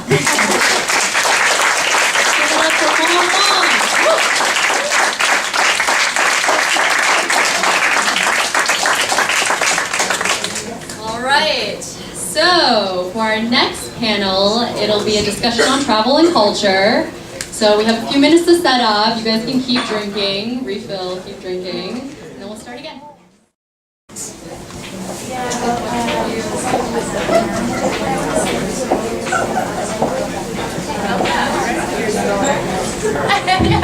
Testing, 1, 2, 3. Who's Alex?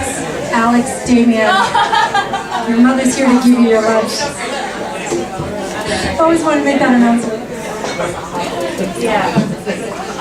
Okay, this is for you.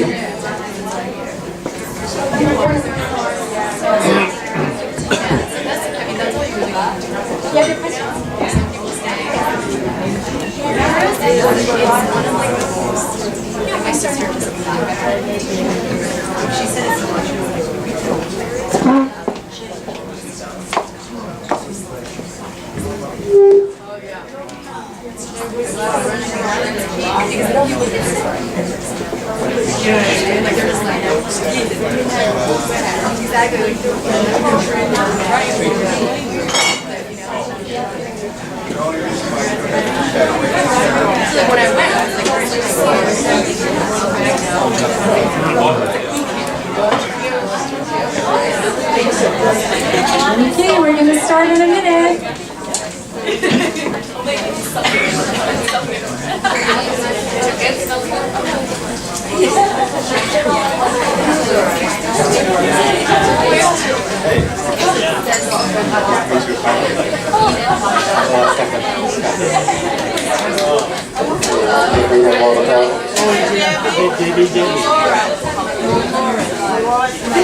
Okay, we're going to go ahead and start.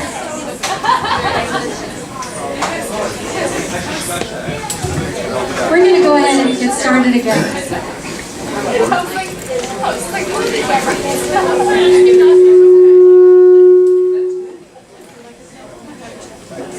I think it's not you. I think it's him. Hello?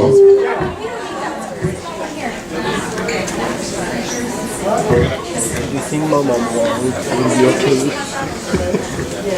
you have it? Before you post it though, you should censor it. You should censor it. We should go through it and Edit it. bleep. Okay, we're going to go ahead and get started again. Let me see. How's everyone doing so far? Enjoying this? Yeah? Good. That's great. I'd like to introduce you to our panel here. We've got Alex Damien, who's also a fellow Canadian from Montreal. I've known Alex for several years now. He's part of the Canadian expat meetup group that we sometimes go to. And Alex is a real character. He cracks me up. And he's also a world traveler. He's traveled all over. He's been to over 50 countries. And he's just a real tour de force, if you know what I mean. Just great stories. And so that's why I asked him to be the moderator for this panel. And I thought maybe we could just say a few lines about ourselves, and then we'll start with the questions with each other, and then we're going to open it up to you guys for you to ask some questions as well. Okay? So, Alex, do you want to say a few words about yourself? Sure. Well, hello, everybody. So, as Debbie was saying, like I grew up in Montreal, pretty much. I'm not a writer per se. I'm actually like, a programmer. But I think ever since I was like, growing up, I've had this like thirst for, traveling and adventure and experiencing new, things, putting myself in different situations basically. So, like I've had this motto where, every year I try to go to visit a place that I haven't been before. So essentially and I've started traveling more on my own, backpacking a little bit like, on a shoestring, as a student, like, not having a lot of money.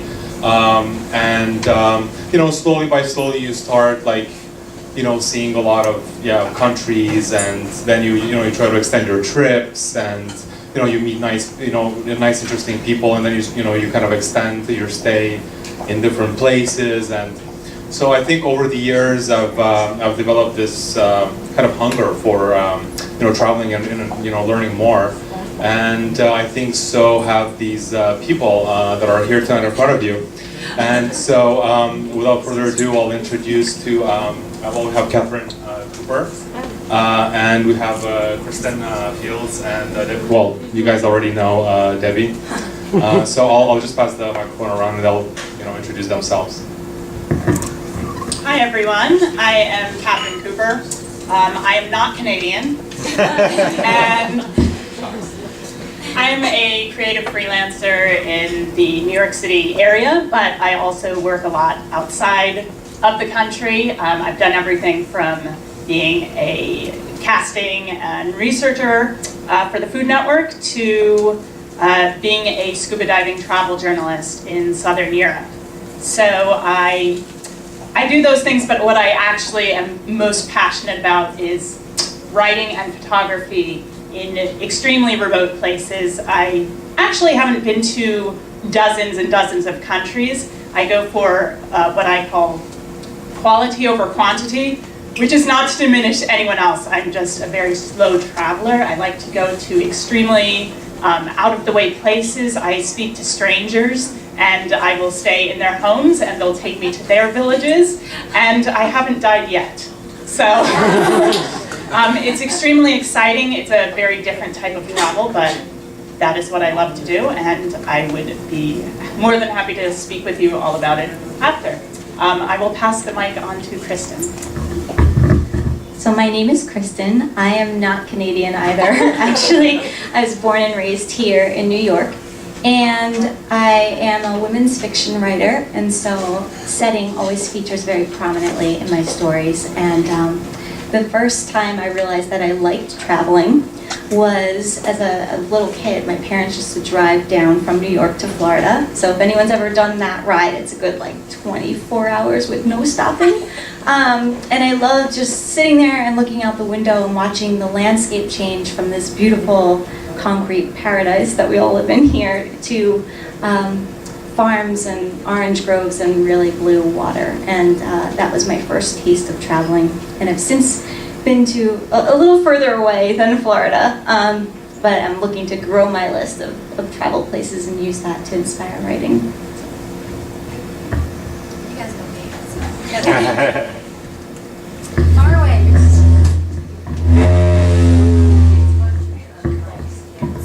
Maybe that might have to be turned off. Hello? Just like in the front.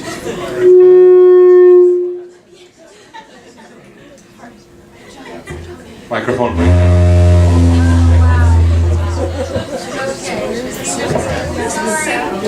Where's the sound specialist? Hi. Yeah. Sounds like a lightsaber. That one Why don't we was just use one? All right. You can use that one. Because, either one of these ones. It's just, Much better. these mics are.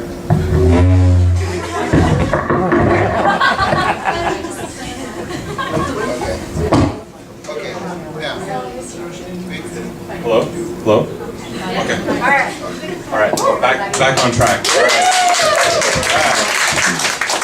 So I guess one of the first questions that comes to mind, or that people are, like very curious about all the, when you hear somebody like traveling a lot and going to all these like remote, faraway places, like dangerous places sometimes, is if you could think back through all your years of travel, is there a particular moment in time or a place that really like captured your or that fascinated you the most, or that you remember the most, or that was, I don't know, the most dangerous or the most interesting, or would you be able to say a few words?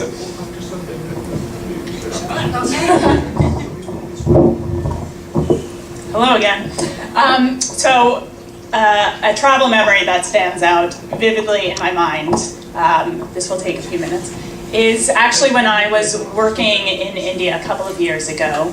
And before I left the country, I desperately wanted to go travel to the northern part of the country, in some remote region hopefully, and hopefully on a motorcycle. So I went on an online travel forum and found someone who wanted to do the same, except in Nepal. So I thought, okay. He was actually an Indian photographer who was doing an ongoing project on Tibetan refugees.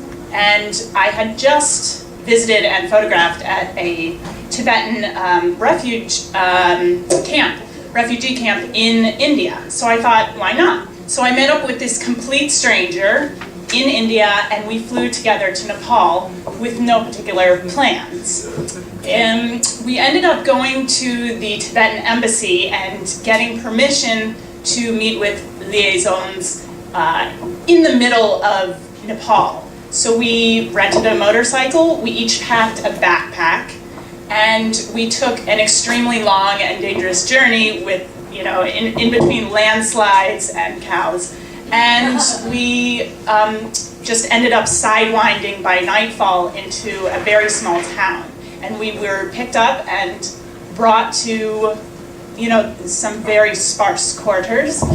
And luckily, the liaison and his wife, they were Tibetan refugees, but they spoke pretty good English.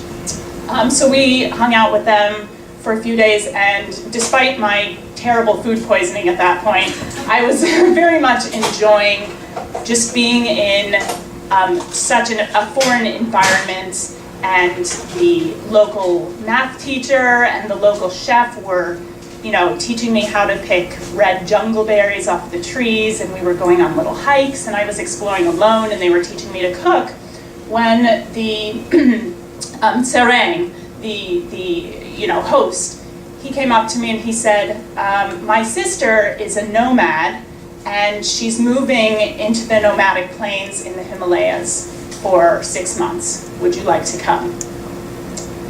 So I don't know about you guys, but I only get that kind of offer every few weeks.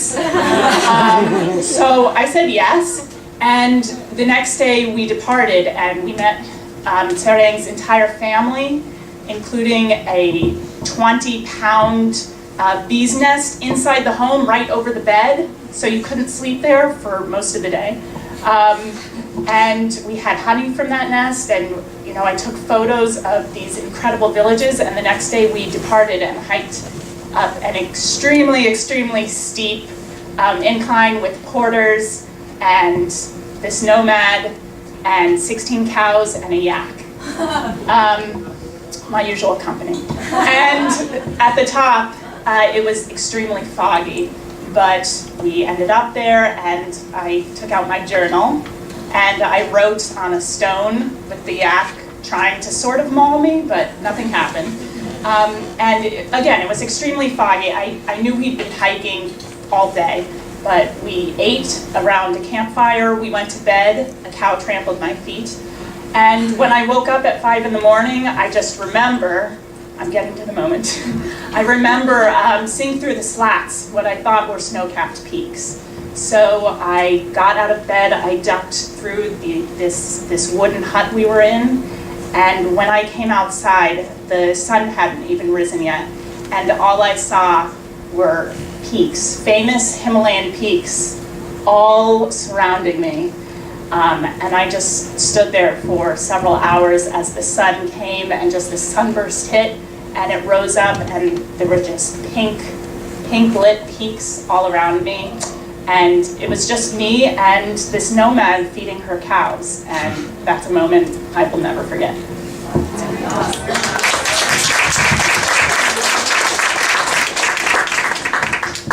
So my story does not have any yaks or any cows, but I did have to be saved once by the Mexican Navy.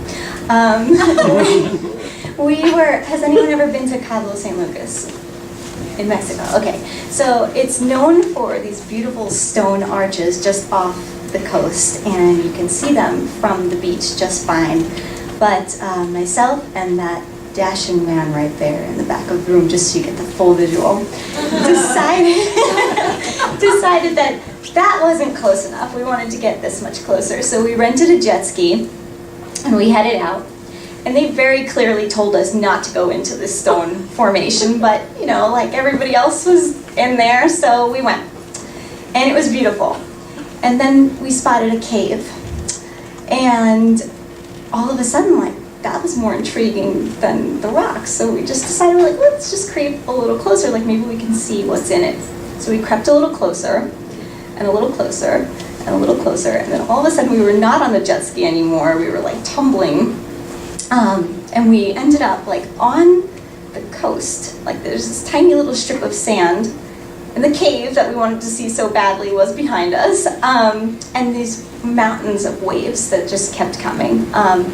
And we tried a couple of times to launch this jet ski back into the water, and it was not going, so we started waving down boats that were passing by.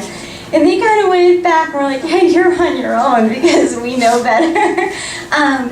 And so the Navy pulled up, and this man that was sort of like part reptile, part like not human, like jumped off the boat and swam through these waves.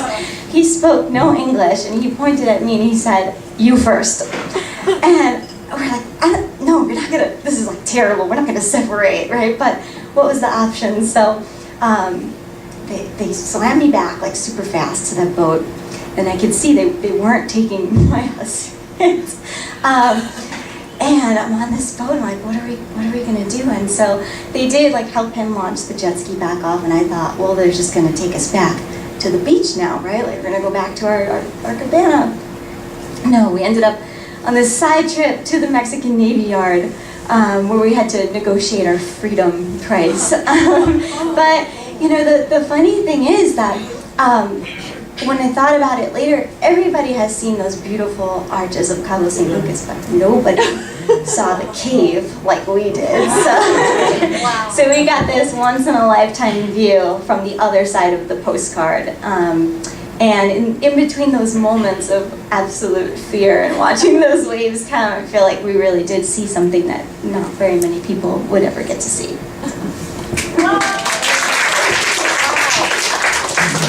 That's great, that's great. Really quick story, and it's something that I'll always remember, because you know, when you are traveling, like me, I'm a bit of a type A person. Planning this event, I had like 3 spreadsheets, and you know, very organized, and you can't do that when you're traveling. I think when you're traveling, you gotta just let go. So I was in Burma, and I was there with a friend, and we were traveling together, and nothing runs on time in Burma. And things just don't go as planned. And so, for whatever reason, we were traveling from one town to another, and it got really dark really fast, and we were still on the road, and we were trying to hitchhike into the next town, and no one was picking us up. And we were stuck. So we were stuck in this tiny little town of about 500 or 600 people, and to be safe, we thought, okay, let's just stay in this town. So we did. And so we stayed on the floor of some woman who, you know, she just said, hey, come on in. And that's also the beauty of traveling. You can just meet the nicest people that just allow you to, you know, stay in their home. So we stayed there, and the next day we wandered into the center of town. I mean, there's only one block, right? And there was this big like a temple, and it was a call to prayer, and you hear this, and I was like, wow, I wonder where that comes from. So I went into the temple, and I went all the way up to the top of the temple, and I found the guy sitting there and he was chanting. And he looks at me and he's like, well, come on in. And we didn't speak any English. And he handed me the mic and he said, I want you to, say something. And the only words I knew in Burmese were Mingalaba, which means hello. So I just took the mic and I said, hey, Mingalaba, Mingalaba, my name is Debbie, I'm Canadian, I'm so happy to be here. And this went on for 5 minutes and I just thought, okay, that's fun. So then as I was coming down the stairs and out of the temple, the entire village showed up. And there were like hundreds of people that showed up. And I was just mortified because I thought maybe I offended them. But they were wonderful. And they invited my friend and I over to the mayor's courtyard. And they were roasting a pig. And they invited us in and they celebrated this. And it was great. And at one point, this one kid, he had a cut on his foot. And it was infected, so I pulled out my medical kit and I cleaned it, and they started calling me doctor. It was just really sweet. And so my point to this story is, nothing goes as planned, and we were really bummed because we were stuck in this town, and it turned out to be the best. And that's the beauty of traveling. Thank you, Dr. Lily. So as the next question, actually, and I think anybody who travels kind of goes through a little bit of metamorphosis with themselves over time, and you see so many different things that inspire and awe you. And so I would like to know, and I'm sure a lot of people here in the audience would like to know.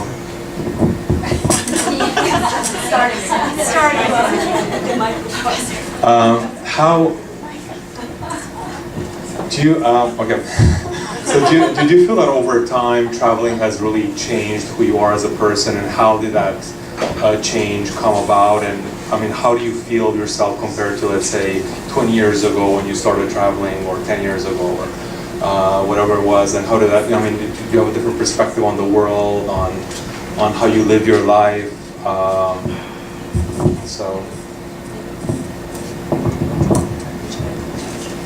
Well, I think that in our daily lives, we spend a lot of our time unfocused. So when we leave our houses, we're so familiar with the landscape around us that I think a lot of the smaller details get lost.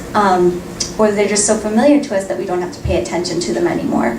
But one of the things that I really love most about traveling to any place is that I think it slows down the moment. And so when you're walking on a new street for the first time, you might notice all this new beautiful architecture, or all these unusual plants, or unusual, I can give you an example. The first time that I was in Israel, lemon trees and rosemary just grow on the sidewalk, and you can pick lemons from the trees. And there's something about traveling that makes you slow down and look at those details. And for me, as a writer, that's so important, because when I'm sitting down to put words onto the page, a lot of times I'm just watching the landscape unfold around the characters. And so it's so important to focus and to pay attention to those little details, and to think about, what is this character looking at? What is she seeing? What is she smelling?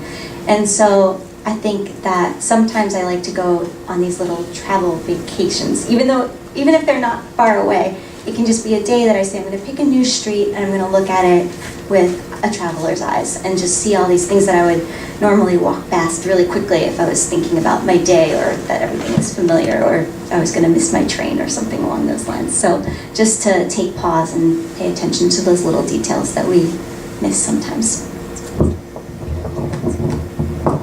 I feel similarly. I remember I was living in Brooklyn when I was raised, and education was very important, and I sort of always assumed that I was going to go to college, work for 5 decades, and then retire, and then I could travel. And I think this is something, many people think. And at some point, I realized, quite soon out of college, that I wanted to explore the world and learn while I could, so that I could use what I learned while traveling in my daily life. I didn't know if this was a true thing, but I just decided to quit everything I knew and go to somewhere that was completely unfamiliar to me, to challenge myself. And luckily, I found a woman in Thailand who offered to drive me up into a mountain hill tribe and leave me there, which is exactly what I wanted. And so she did, and I lived there for a while, and by doing that, it challenged everything I knew. It challenged my priorities. I became bored in this place, and I always tell people, you should try staying in a place so long that you become bored, because that's when you really learn. You learn the daily customs, you learn how to cook the foods, you learn the walks to go on, you learn how to speak the language, you learn the people to chat with, and how to learn from those people, whether it's the local blacksmith or a farmer. That's really, you know, what changed me. And I remember when I came back from my first trip abroad, my mother said, "Nothing here has changed." And I thought, that's why I travel.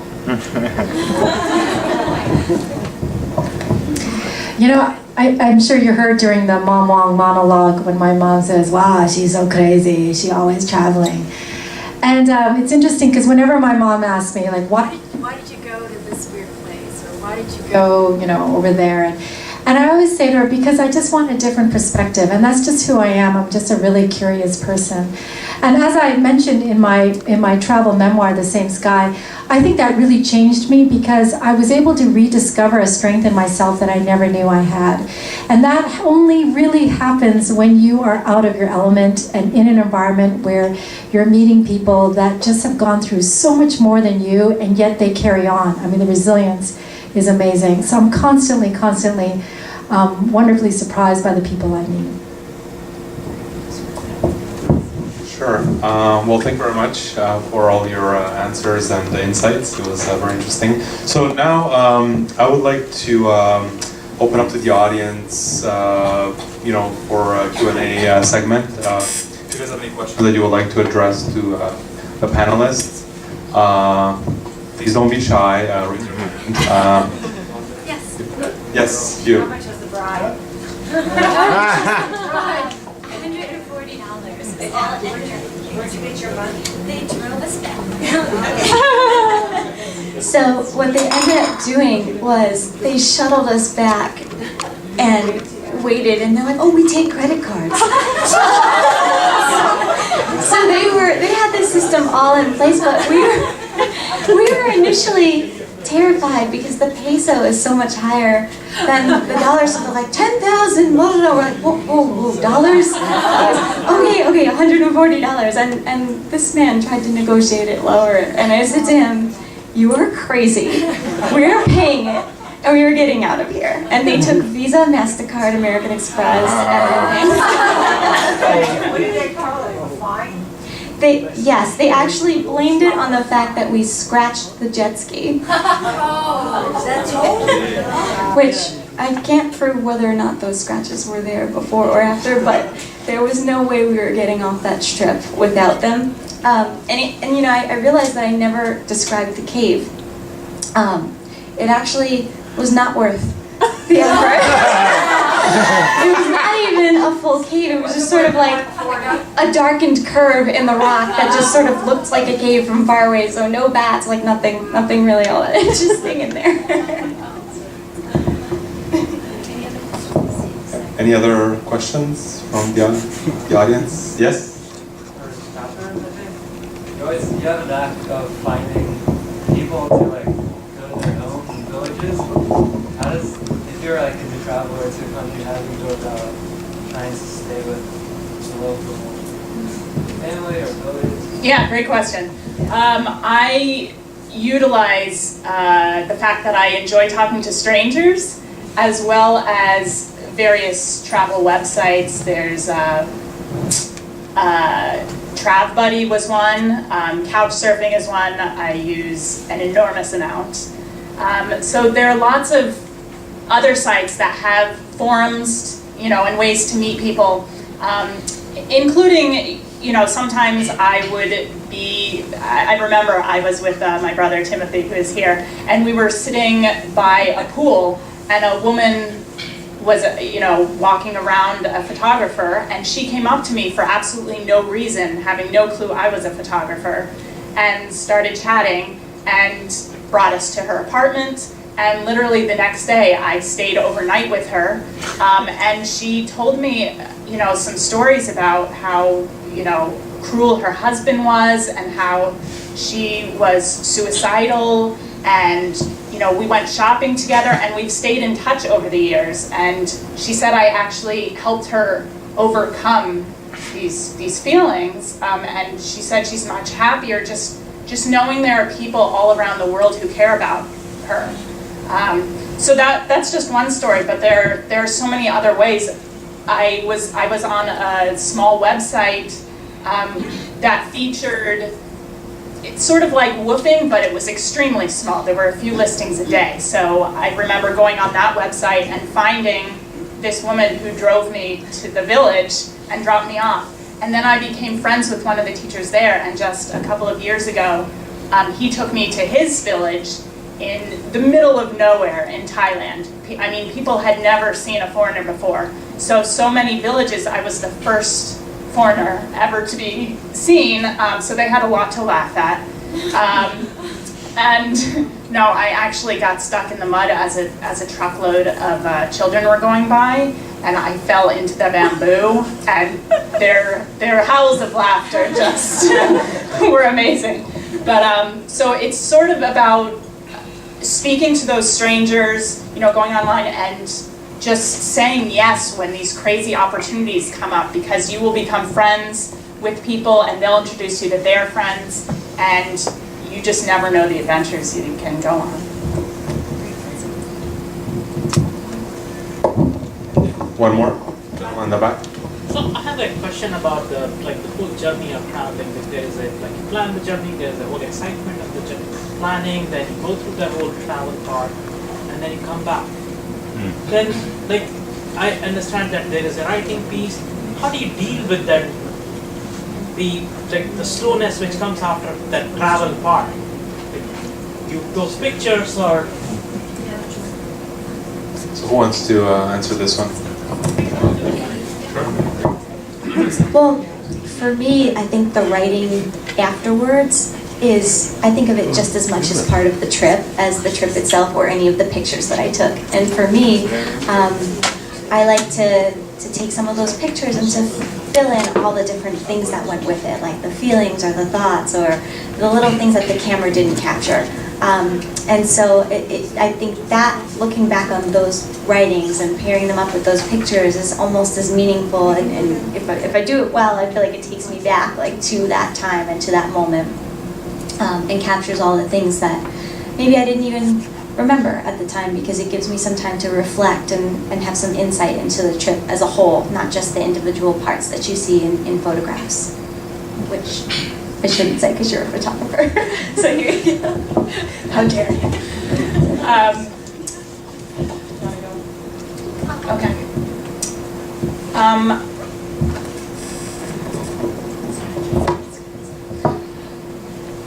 You go first. I think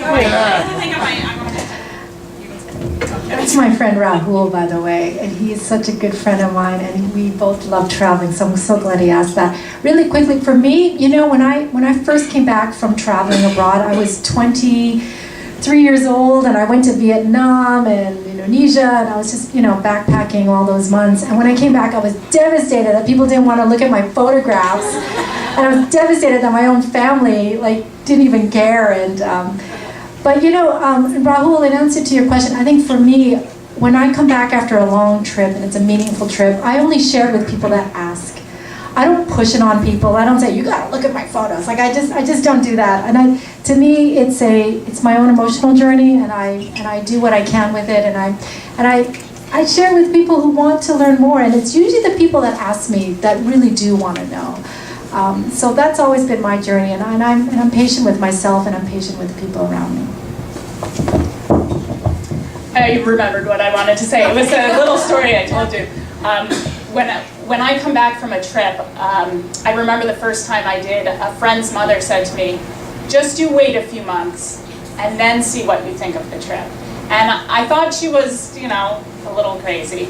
But the more I was home and had time to reflect, I realized how much I had been wrong about certain situations when I had, for example, been annoyed that I had to pay for, the family I was living with, I had to pay to buy them some extra cutlery or to buy them, wallpaper for the room. And it took me so much time to realize I wasn't doing anything specifically for them. I was helping out their village, but they needed help. So there were little situations that I had time to reflect on, little memories where a motorcycle would go by in one of Brooklyn's Chinatowns, and I would think, oh my gosh, it's like Vietnam.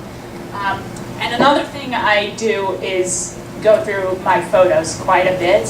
I often don't get a chance to look at my photos on the road, and when I get home, I see these images, sometimes I'm in an image, and I can really show my family and friends what I was thinking at that moment. They're not just images, I was assigned to take. They're images that each one has a story behind it. So I get to have that visual and then remember the entire saga behind it. So. Okay, well, how about a round of applause for our panelists? Thank you very much for sharing all these wonderful stories with everybody. Thank you, Alex. Okay. Oops. Okay, we're going to do the very last thing, which is we're going to do our prizes, and then some closing remarks, and then we'll be done. Can everyone fish out their raffle coupon?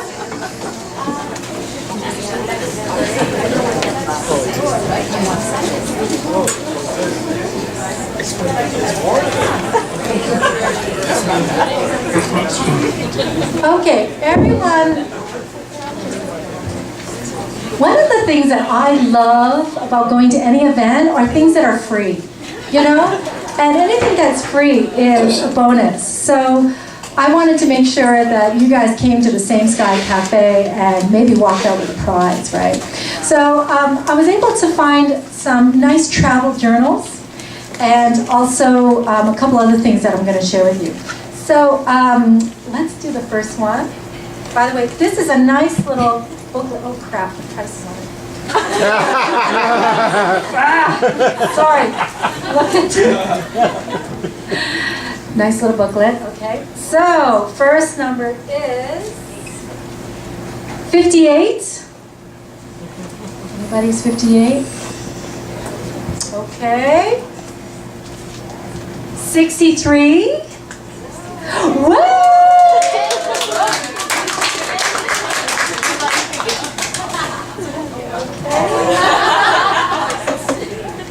Another booklet, look at this, another travel journal. 74. Come on. The people that left early lost out. 70.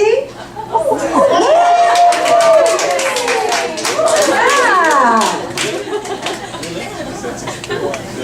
Another one. Whoops. A few more. Another one. 25. All right, my neighbor.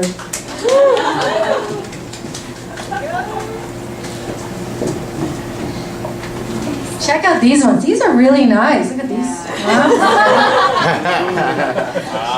Okay, 11. Yeah? Great. Good, okay.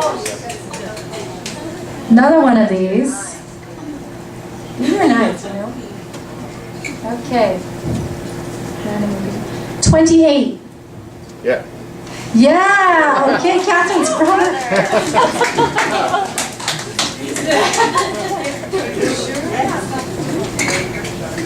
My husband and I were down in the West Village and we found these really cool New York Times booklets. These are so nice. Okay. 12. Whoa! There you go.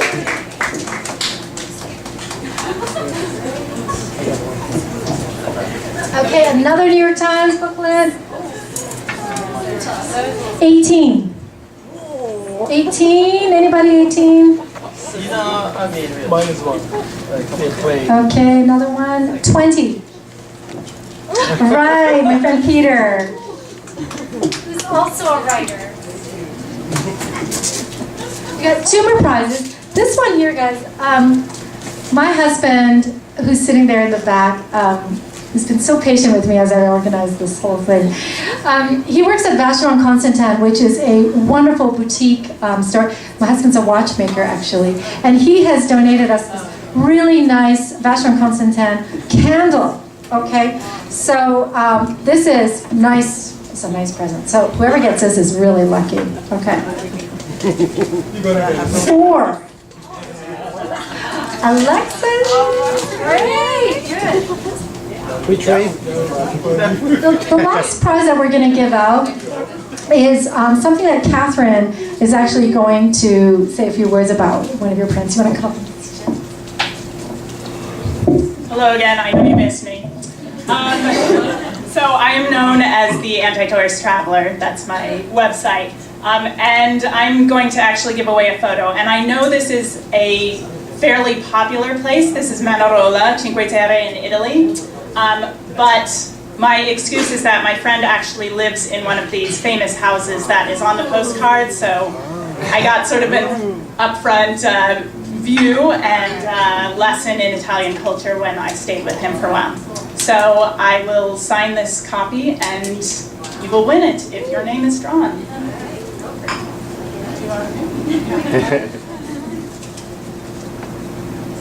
Three.